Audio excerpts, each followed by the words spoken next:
Kung si Senadora Miriam Defensor Santiago ang tatanungin, para saan pa raw ang pag-uwi ni Gigi Reyes kung hindi naman daw niya isisiwalat ang kanyang mga nalalaman kaugnay ng pork barrel scam.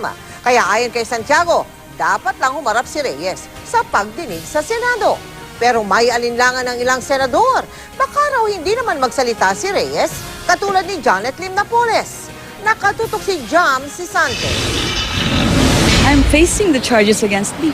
I've always faced it.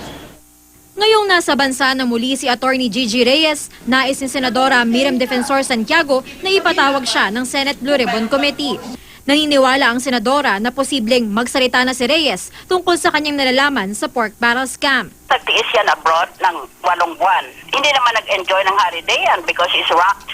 She's tormented by thoughts of her reputation and of what is being charged against her. Did she come home so that she could become a detention prisoner? Kasama si Reyes sa mga inireklamo ng plunder sa ombudsman.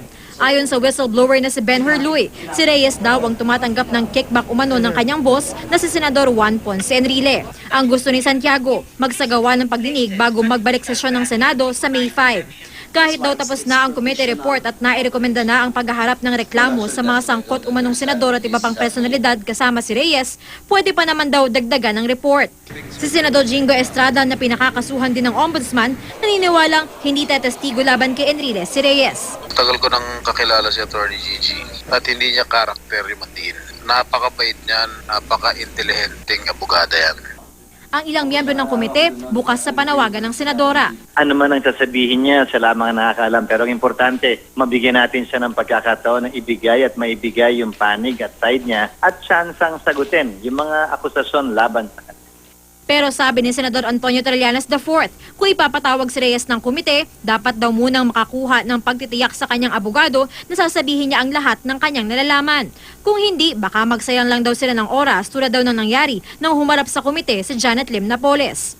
Pero sabi ni Santiago, Let the public, however, judge her for what she does or does not say. Remember that our Constitution has a specific constitutional provision on the so-called right to know.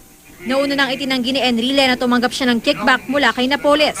Patuloy naman naming kinukuhanan ng pahayag si Enrile kaugnay ng pagbabalik ng kanyang dating Chief of Staff.